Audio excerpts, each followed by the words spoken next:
This means that when you look at these military war games, which have been resumed today in the new Cold War, you recognize that this conflict between NATO and the Soviet Union, or today between NATO and Russia, unfortunately, it must be said so clearly, could likely result in the almost complete nuclear and/or conventional destruction of Germany and other European countries.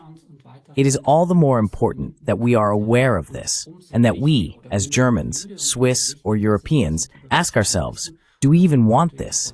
Is this in our interest? It is important for people to first know that these war games are taking place at all.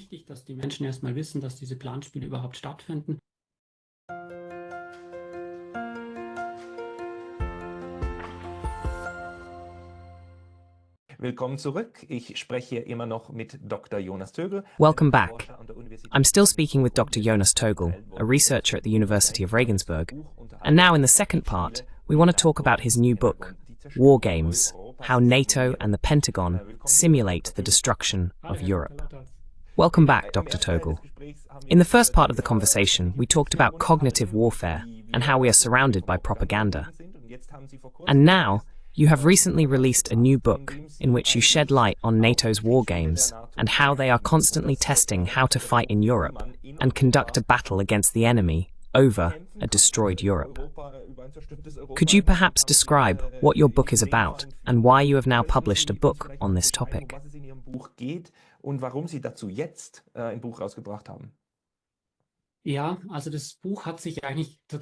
Yes.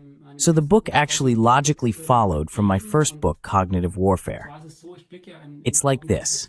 In cognitive warfare, I look at these manipulation techniques. I look at this soft power. I look at the influence weapons that affect us in such a way that we don't even notice, that operate below the threshold of perception.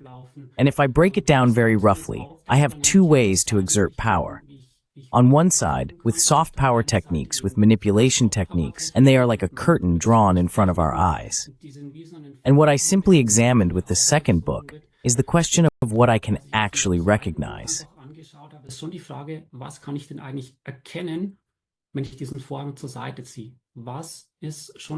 When I pull this curtain aside, what are important aspects that we might not be looking at? And what are important questions that we might forget through this fog of confusion, this fog of manipulation, this fog of psychological warfare?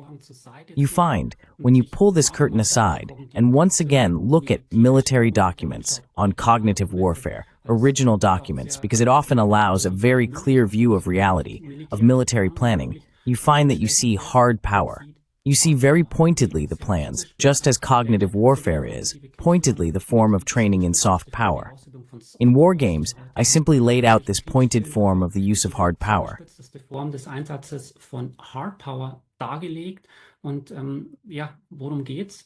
And yes, what is it about? It's about military war games that have been ongoing since the end of World War II. Back then, the USA was of course the sole possessor of the atomic bomb. Until 1949, they had no competitors in the world who also had this atomic bomb. After that, the Soviet Union also conducted successful tests. And at that time, the USA and also Great Britain thought to themselves, we should actually take advantage of our current supremacy. And there were plans back then to essentially overrun Russia.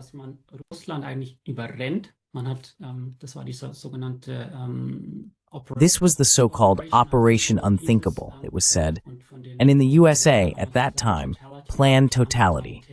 It was considered that German Wehrmacht soldiers who were defeated and imprisoned in Germany could be used, as their weapons had not yet been destroyed. The weapons of 2 million German Wehrmacht soldiers had not been destroyed at that time, and there was a plan to overrun the Soviet Union, also with the help of the German Wehrmacht soldiers who had just been defeated. So, it sounds incredible at first, but these are original documents, which were the strategic plans after the end of World War II.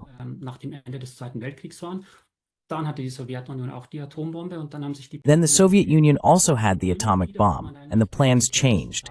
And repeatedly, in military war games, this conflict between NATO and the Soviet Union, the Warsaw Pact, was simulated. What was simply done was to limit this conflict to some extent. The US knew, of course, if we fight against the Soviet Union and are destroyed by Soviet nuclear missiles in our homeland, there were also plans where it was said that we could still accept 20 million dead Americans. We could still win.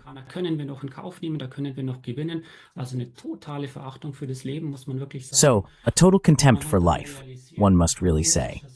But then it was realized, and from the Russian side, of course, the same, it was also realized, if we, as great nuclear powers, as the USA and the Soviet Union, fight each other, we will be annihilated. Our country will be destroyed. The opponent's country will be completely automatically destroyed. Can't we find another way to conduct this conflict? And that's where we Europeans come into play. And it turns out that later, from the 1950s onwards, these war games always played out in such a way that there was a conflict between NATO and the Warsaw Pact. Zwischen NATO und Warschauer Pakt. Und von NATO-Seite war es immer der Warschauer Pakt. And from the NATO side, it was always the Warsaw Pact that advanced. Conversely, from the Warsaw Pact's perspective, it was the NATO side that moved forward. The advancing enemy troops could not be stopped. Then they began to destroy the enemy troops and their own defending troops, first conventionally and then with nuclear weapons. And so for many decades, there was this simulated attack with a very large number of nuclear weapons, with which Germany, Turkey, Italy, and sometimes also the United Kingdom, or France, Poland, etc., were simply devastated either nuclear or conventionally.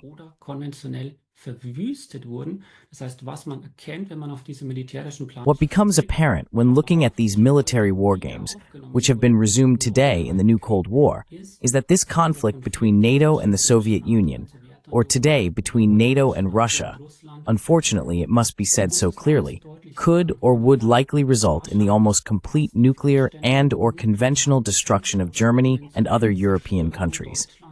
It is all the more important that we are aware of this, and that we, as Germans, Swiss, and Europeans, ask ourselves, do we even want this? Is this in our interest? And it is important that people first know that these war games are taking place at all. And that is also the reason why this book was written. It is really about enlightenment.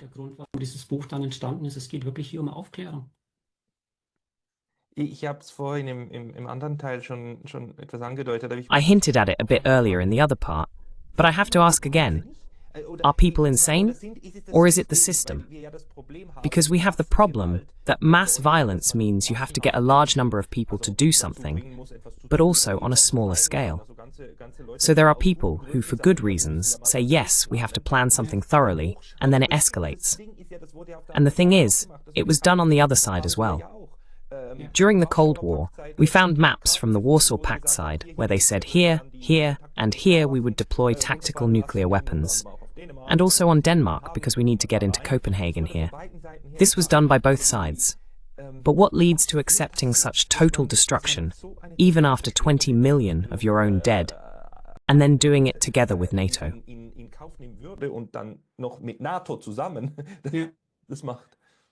I see it the same way as you do, and that's certainly one of the reasons why I wrote this book. This personal concern, you think to yourself, really? Are you really doing this? Are these your plans? Yes, indeed, that's what the documents say. And what you then simply understand, or begin to understand, and what is also the lesson, of course, from whistleblowers. There are whistleblowers, and there are also generals, etc., who have initially contributed to these strategies from the US side. You also see it. Escalation dominance, meaning we always want to have the ability to escalate further.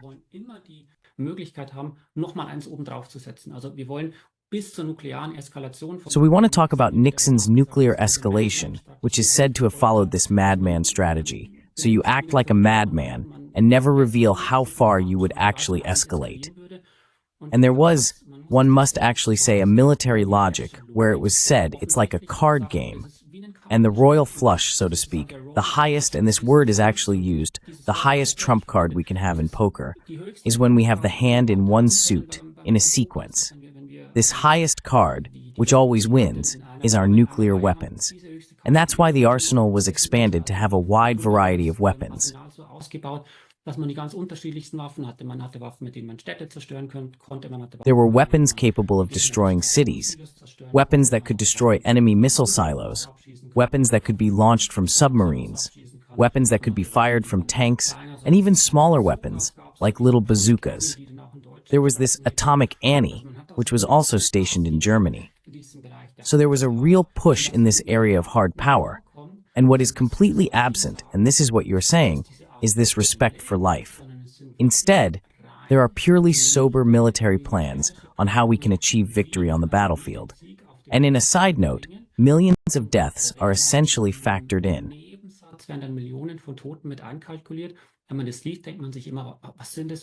When you read that, you always wonder, what kind of people are these?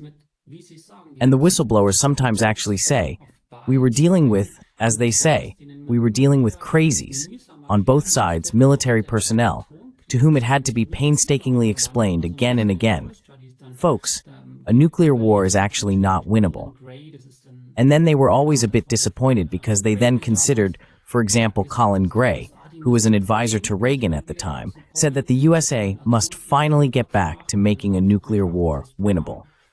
And then there was, of course, this program with the SDI, this initiative where they tried to establish defense systems in space to intercept enemy nuclear missiles, in this case simply from the Soviet Union.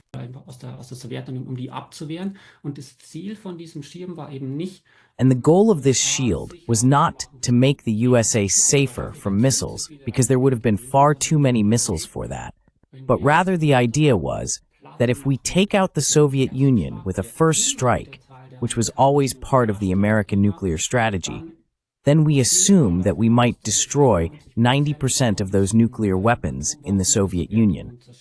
But they might still be able to launch a few at us. And that's when we need our Star Wars, our shield in space, to protect us. So it was actually a piece of the nuclear first strike strategy.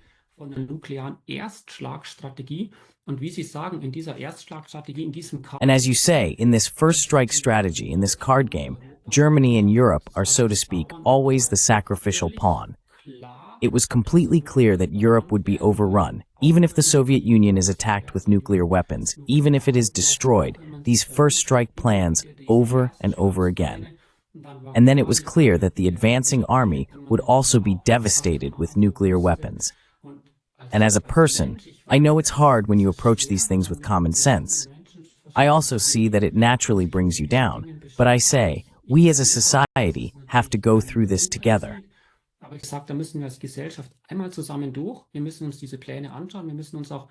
We need to look at these plans.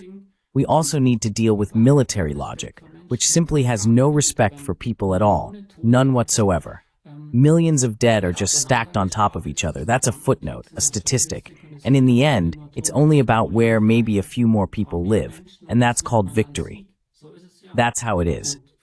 And perhaps, as Germans, it's also interesting for us to see how far these plans went. Even in the 1980s, there were military exercises, for example, where they simulated digging mass graves to simply be able to bury all the dead. And a spokesperson for the US Army said at the time that it was a very respectful thing that we simply dug these mass graves here in Hanau. And you can see, as you say, it's crazy, but we have to look at it. Even if it's difficult, we have to put this perspective on it and ask ourselves what is being planned and what is being simulated. And simulations still happen today, for example with Steadfast Noon, which takes place every year, a large NATO exercise, the deployment of nuclear weapons. The question is, where would these nuclear weapons be dropped? The assumption is still that it would be in parts of Europe, that it would be in parts of Western Russia. That means this nuclear battlefield still exists.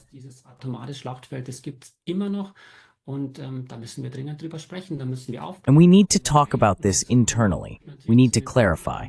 Because, and now we come to the point that can be encouraging. Of course, during the Cold War, and even today, there are military strategists who are very determined to figure out how we can win. But they have always been somewhat frustrated by public opinion, by this public desire for peace, to the point where they said to themselves, we can't really go through with this, Because, as we know from cognitive warfare, the importance of public opinion is crucial. You cannot wage war against public opinion. And back then, if we think about Pershing II, for example, which was supposed to be stationed in Europe, millions of people took to the streets and said, "We don't want this."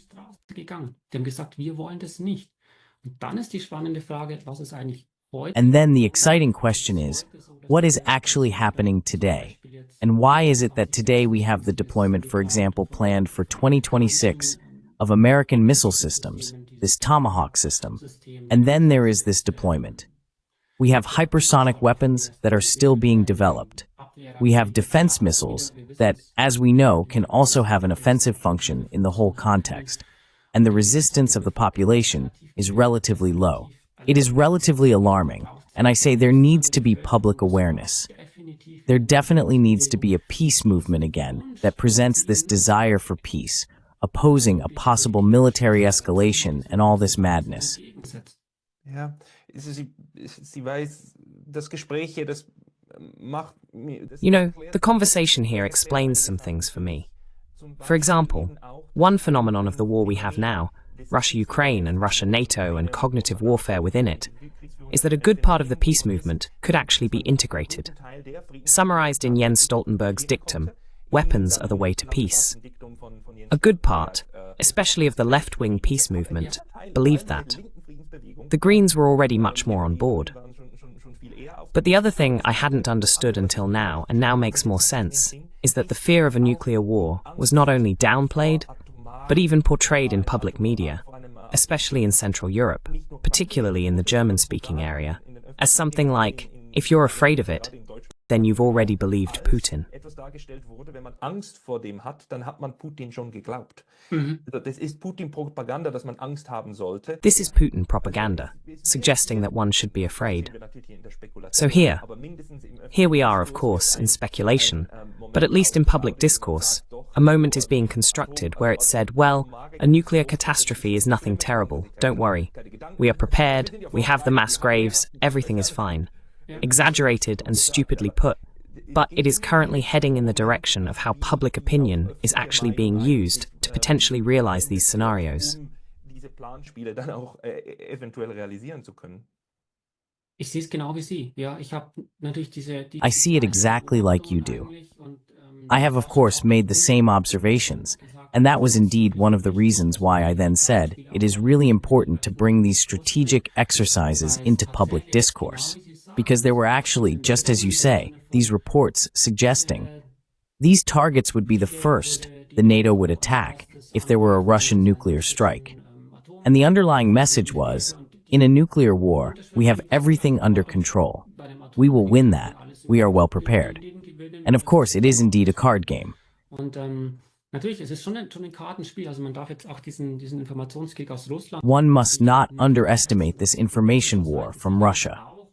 From the Russian side, and here we refer to Markus Reisner from the Austrian Armed Forces, who often explains it well, the card of a possible nuclear escalation is certainly being played.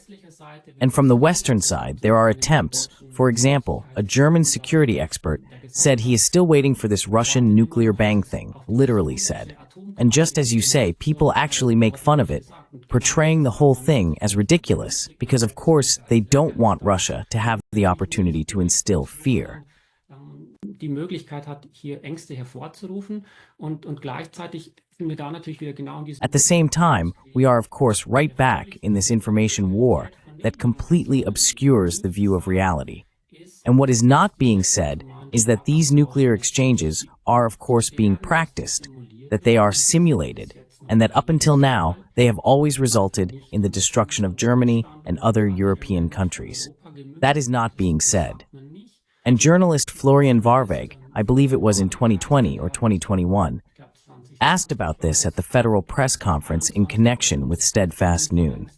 Im Zusammenhang von Steadfast Noon eben mal nachgefragt. Wüsste jetzt gerne, und das ist die Entscheidung. He would now like to know, and this is the crucial question, whether the dropping of nuclear bombs, presumably stored in Buchel, Germany, with F-35 fighter jets that the Germans are buying from the Americans, whether with these fighter jets, American nuclear bombs under the command of the USA, but presumably stored in Europe, in Germany, on Germany, whether that is part of NATO doctrine. And that is actually the very crucial question. Of course, he didn't get an answer to that. They then referred to confidentiality. But I say, for these questions, we do need answers because they directly affect our fate. Weil die natürlich unser Schicksal unmittelbar betreffen und jenseits von diesem ganzen Vorhang aus Manipulation. And the realization of this whole curtain of manipulation, of confusion, of in a nuclear war, we've got everything under control. We have to say, no, we don't at all. And of course, Russia also has no interest in having its own country devastated by nuclear means. And then one says, let's limit this conflict to Europe from both sides. And so we actually stand at the center of all these war plans, without it becoming clear to us, as you rightly say, in this fog of confusion that is simply being generated over and over again. In diesem Nebel aus Verwirrung, der einfach immer wieder erzeugt wird. It's actually an insane debate. But the crazy part is that the debate is actually happening, and that we are in this movement. A small parenthesis. Switzerland considered producing its own nuclear weapons for a long time, in the 60s and 70s. And the decisive moment to not do it, to ultimately decide against it, was when it became clear that the Swiss defense doctrine states we only use our weapons in our own country. And when it became clear what a nuclear incident would mean, using nuclear weapons in one's own country, then it's always a no-go, right?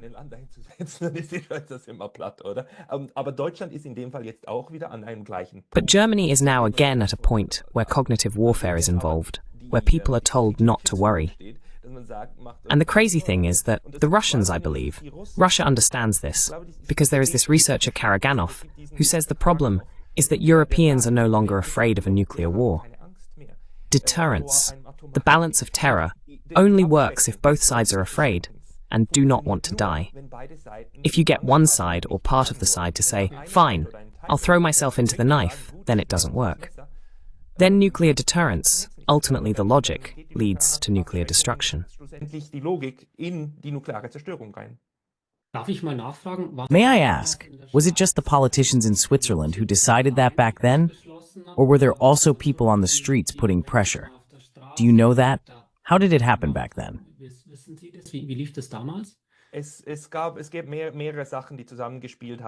There were several factors that came together. Among them, an accident in this heavy water reactor and public opinion, which then turned against it. Then there were problems with aircraft procurement, the Mirage scandal, and all of this played a role, but especially on the military side. So the military was long in favor of developing a Swiss bomb, until it became clear, as a good colleague of mine once put it, the wording was dropped. But when it became clear what the negative health consequences of a nuclear weapon deployment would be, when that became clear. Zurückhaltend formuliert, ja. Cautiously phrased, yes. He then rephrased it. Otherwise, I would be happy to send you the paper we made on this in my book. This led to the conclusion that a bomb would harm us more than benefit us. Just as the Swedes said, it would make us more of a target for attack rather than bring us to defense. And the insane aspect is that a good part of Europe has apparently internalized the idea that one accepts being destroyed. Ja. Ich finde es unglaublich und man kann sich ja auch mal überlegen. I also find it incredible. And one might consider, for example, in Germany. In 2014, we had defense spending of 35 billion, and now we are at 70 billion. We have doubled it. Where is the money actually going? And one could ask whether for this money, even if nuclear planning is at the center, bunkers or large underground shelters for the civilian population are being built. Do we actually want to protect them as well? Couldn't some of the money go towards the protection of the civilian population?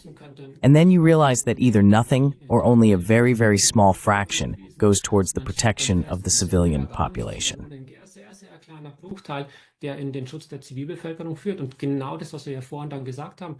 And exactly what we said earlier, these are really the military logics behind it, where the local population does not play a primary role in these plans, but rather millions of casualties are being dealt with. And just as you say, there seems to be a real lack of awareness at the moment. The Taz recently asked, wait a minute, where is the peace movement in Germany? Are these weapons being stationed? And just as you say, Germany then also becomes a potential target.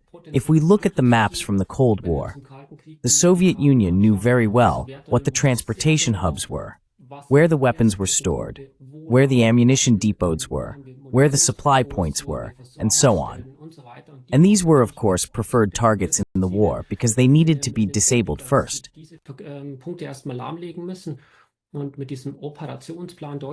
And with this operations plan, Germany, which is now being marketed again as if it were only about defense, Germany is currently, so to speak, the transportation hub. It is no longer a frontline city like during the Cold War, but rather the transportation hub where, in a potential conflict, all the advancing Allied troops on their way to the eastern flank are supplied and sent through. And of course, as a transportation hub, the question arises whether this doesn't make it a target for a possible attack from Russia.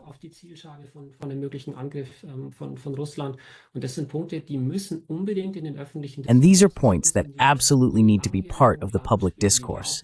These long-standing war games that are ongoing, like Able Archer, Steadfast Defender, Steadfast Noon, which we have today, and back then we had Carte Blanche in the 1950s, and this Vintage Simics from 1989, I've listed them all in detail in the book.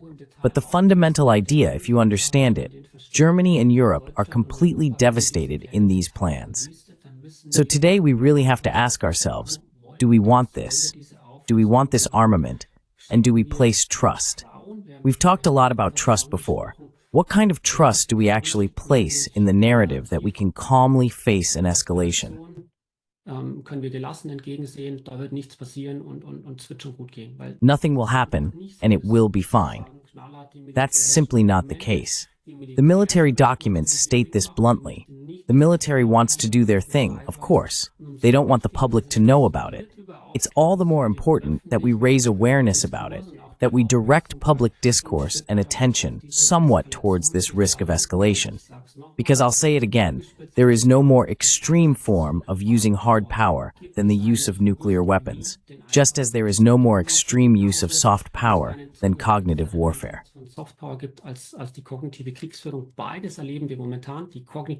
We are currently experiencing both. Cognitive warfare is already taking place. These war games are being simulated. This use of hard power is being practiced, it is being trained, and it is not being trained for nothing. And the danger of escalation, if you think of Able Archer 1983, for example, is significant. It is all the more important today to truly revive this bulwark of the peace movement, this desire for peace that must be awakened again. That is very clear. Die Antwort auf die Frage, wollen wir einen nuklearen Holocaust in Europa? The answer to the question of whether we want a nuclear holocaust in Europe is clear. We do not want that. Absolutely. 99.9% of people do not want that.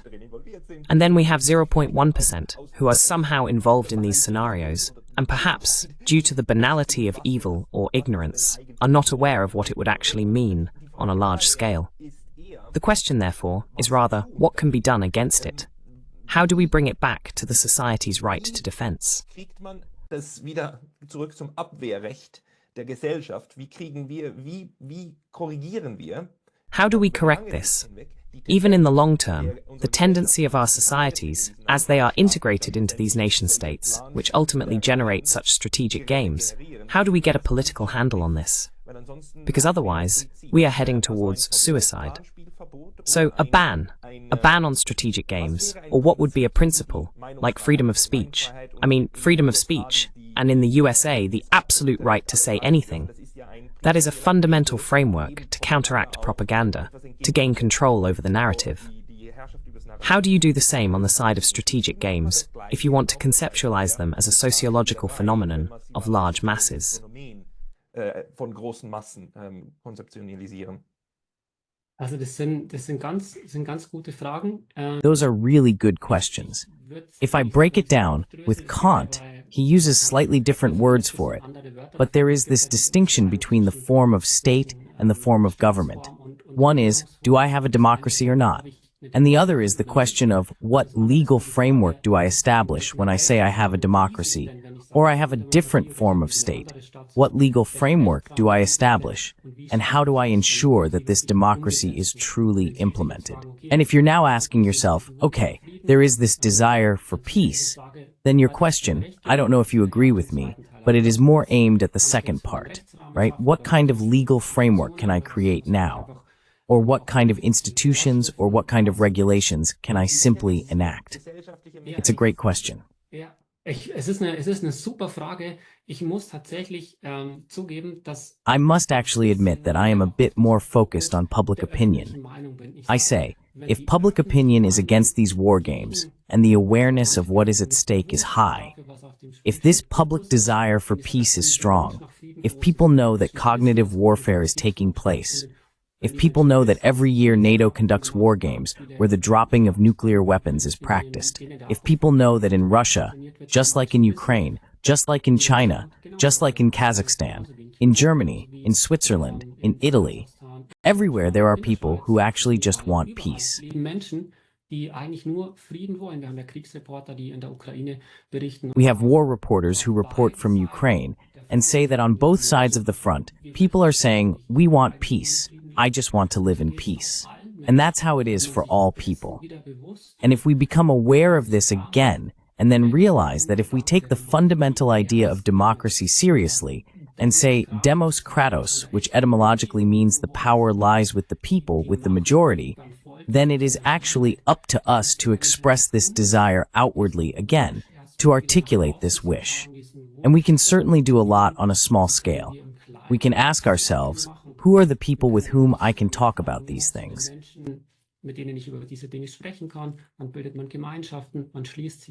Then communities are formed, people come together, and they simply look on a small scale to create this awareness, to strengthen the desire for peace again. I say, we absolutely need a peace movement again. And here I don't want to dictate to the peace movement exactly how it should articulate its desire for peace, because it has to come from the people themselves. My focus is on creating this awareness. And I believe the issues, the questions, these very good questions you then ask, following that, about how exactly we can shape the legal framework, the regulations to implement this desire for peace, will come afterward.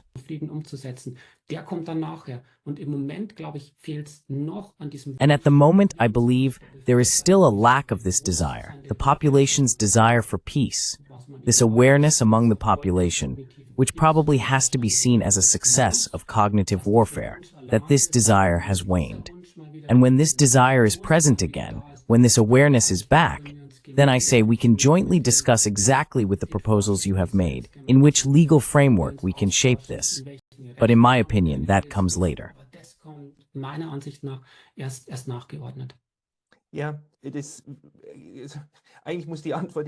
Yes, actually the response to cognitive warfare must be cognitive counter-warfare, meaning cognitive defense. And cognitive defense must first work through knowledge, that is, empowerment, like what you are doing by writing a book or spreading the word so that people recognize it. Because the inherent tendency of people is not to destroy themselves, at least not en masse. But this answers the very important question of integrating the traditional peace movement into the war movement, which is a great success of cognitive warfare. And the problem is that we are doing it.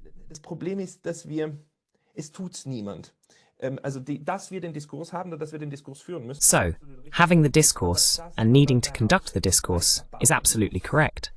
But unfortunately, the state won't take on the task of building something further from it, because the state is on the other side. However, at the moment, people are already coming together, saying we need to build something, and maybe not just a peace movement, but a network, so that this co-op thing can't happen so easily again. And honestly, we will be right in the middle of this problem in 2025. We need to organize ourselves, including researchers, so that we can manage this self-defense. It's not a question, but I can only agree with you on that.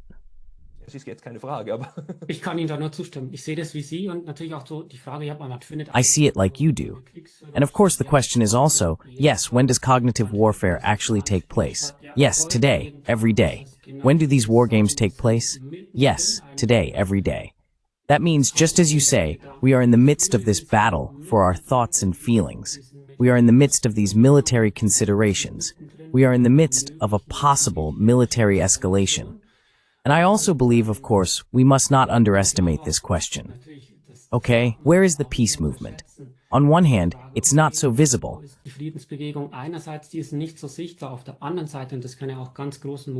On the other hand, and this can indeed be very encouraging, and I experience this myself, I give many lectures, and the interest in the lectures and the books is very, very high.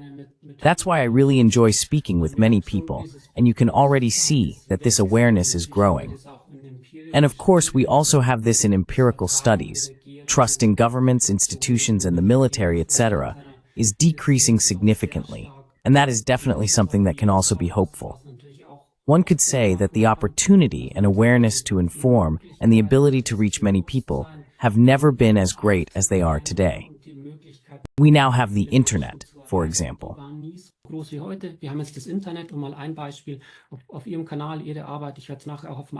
On your channel, your work, I will also upload it to my channel later. We have the opportunity to potentially reach a lot of people with relatively little financial means. That's why I greatly appreciate your work, because it is very valuable, and so we can simply continue on these paths toward peace together.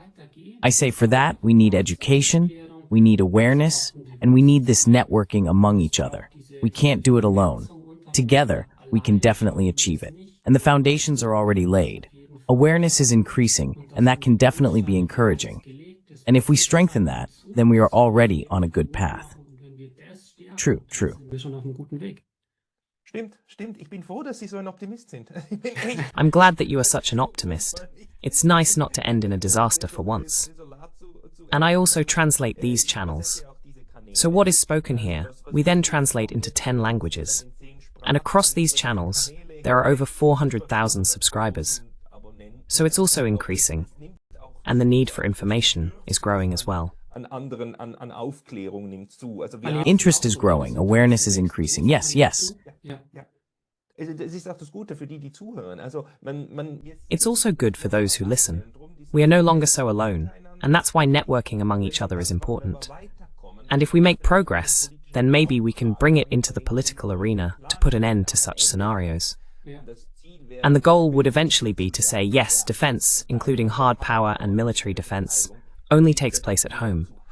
We do not go abroad to defend, and we do not bomb Germany to defend NATO. Germany is not being defended at the Hindu Kush. And Germany is not being defended in the Hindu Kush, for crying out loud. I don't know why this is so complicated. But fine, then we have to seek conversation with people who don't agree with us. Because the problem is, we are naturally in the same bubble. And those other people, we have to eventually invite them and hopefully get over the cognitive dissonance.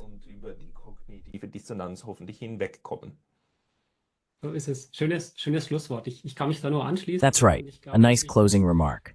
I can only agree, and I truly believe that the time has come to revive this peace movement, to re-democratize democracy and the structures that are not so democratic. And this awareness among people is growing. The desire for peace is growing. And that can really be encouraging. We need to strengthen this. We need to focus on it. And in the end, it's not the strategic plans that decide, but it's always public opinion that decides. That is the key, even in democracy, especially in democracy.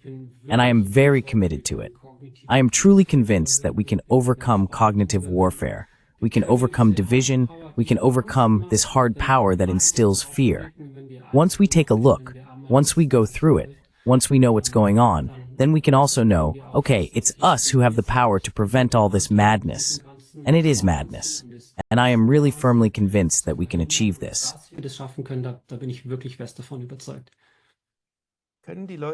Do you write anywhere outside of your books, on a platform where people can follow you? Where should people go if they want to read or see more from you? Also ich habe einen eigenen X oder Twitter. So I have my own X or Twitter channel and my own YouTube channel, where these interviews I conduct can now be found.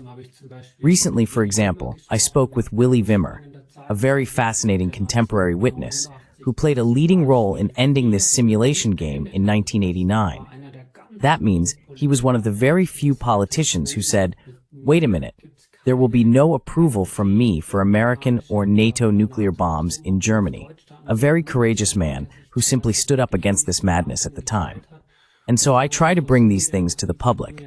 Twitter channel, YouTube channel are currently like this, and my own website, which we can also link below. The channels where I communicate with people. The interest is very high. It brings me great joy. Also the interest in the lectures. And so, I think it is indeed possible to make this educational work accessible to a great many people. Diese Aufklärungsarbeit ganz vielen Menschen zugänglich zu machen. Die Links kommen dann alle unten in die Beschreibung. The links will all be included in the description below. Please take a look at Jonas Tögel's work, like and subscribe, and spread the word, together against cognitive warfare and the strategic games. Dr. Jonas Tögel, thank you very much for your time today. Jonas Tögel, vielen Dank für Ihre Zeit heute. Thank you, Dr. Tögel. Das.